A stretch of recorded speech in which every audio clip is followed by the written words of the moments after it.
Most of you aren't subscribed. Make sure to subscribe, as it helps out the channel.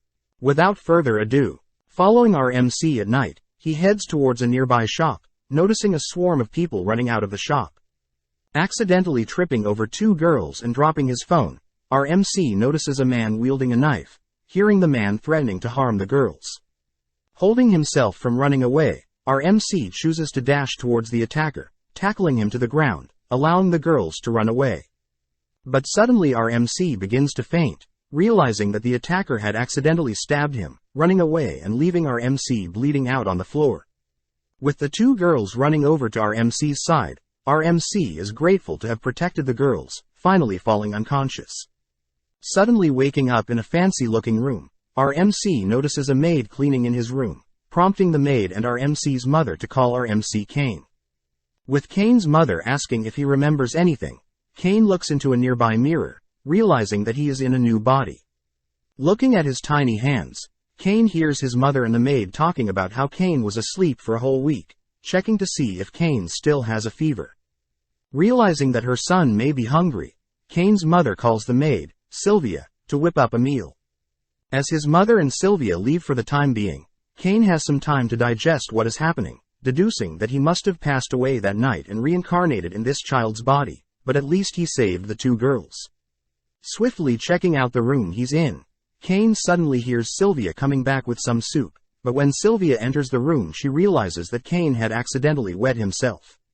Cleaning up Kane, Sylvia feeds Kane the soup, noting how the soup comprises meat and vegetables, but the overall taste is a bit plain.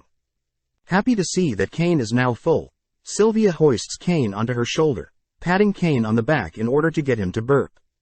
Sitting down at the table with his family, Kane states that he's figured out some details regarding his new life. Kane's full name is Kane von Silford and is 3 years old. Kane has a father named Garm, a mother named Sarah, and a sister called Rain who is 2 years older than him.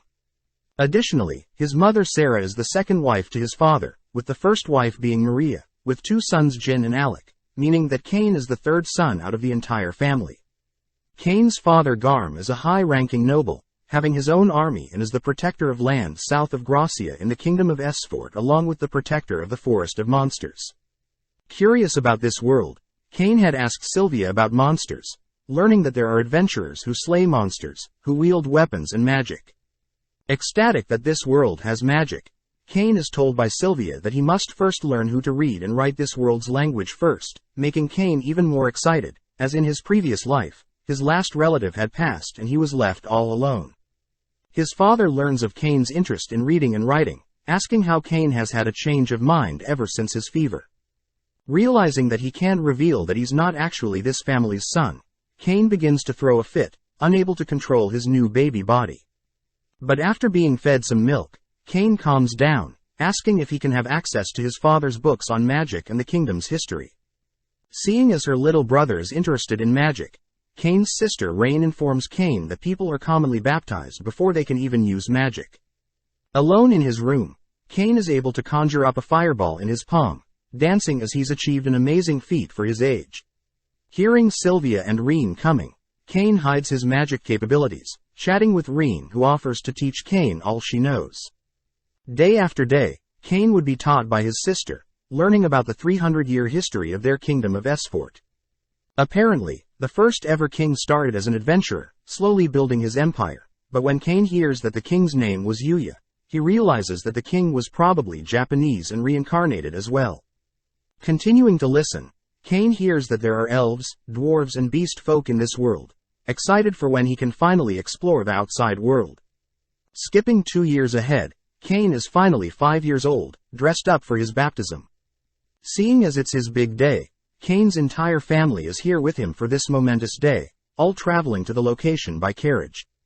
As Kane admires the townsfolk, he asks Rain what it's like after the baptism, prompting Rain to open a status window, showing off her skills. Spotting a title, Adorer of Kane, Kane gets embarrassed, changing topics and noting how Rain has 3 elemental affinities. Additionally, Kane learns that Rain was granted level 2 protection magic, where there are 5 levels for any skill and 5 is the highest mastery. Kane's mother states that protection magic is essential for casting spells and also dictates how powerful a spell is. Arriving at the town's church, Kane is amazed to hear that the church worships 7 pillars of gods, kneeling before the head priest who begins the baptism. As the head priest calls out the 7 gods to grant Kane his status, a sudden burst of light encases everyone, transporting Kane before the 7 gods. Introducing himself as Zenom, the god of creation and creator of the world, Zenom starts their roundtable meeting, asking Rhyme, the god of death and rebirths, to start. Rhyme acknowledges that Kane's death was quite tragic, having given his life for the 2 girls.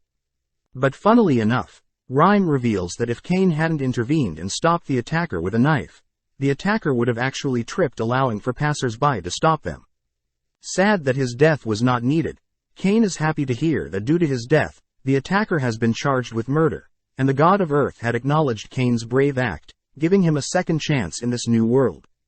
With Rhyme apologizing for starting Kane off in a child's body, Kane asks that Rhyme not be sorry, as he's thankful to be given a life where he has a loving family, a complete contrast to his previous lonely life. Happy to see such a pleasant child, Reno, the god of magic, and Zenom grants Kane their protection, excited to see Kane's future progress. With the remaining gods, Sarnos, the god of war, Grim, the god of technology, Panam, the god of commerce, Bella, god of earth, all granting Kane their protection, they all reiterate that they expect great things from Kane, sending him back to the church. Having never heard of such a huge light appearing during baptism, Kane's father asks to see Kane's status window, but knowing that something is off, Kane makes up the excuse of needing to use the bathroom. Running off to privately check his stats, Kane is shocked to see all of his skills at level 10, crazy as the maximum level for any skill is meant to be 5. Needing a way to hide his outrageous stats, Kane remembers Zenom bestowing him the skill of creation magic, creating a spell to conceal his stats. Heading back home to celebrate, the entire family toast to Kane finally being baptized, asking once again for Kane's stats.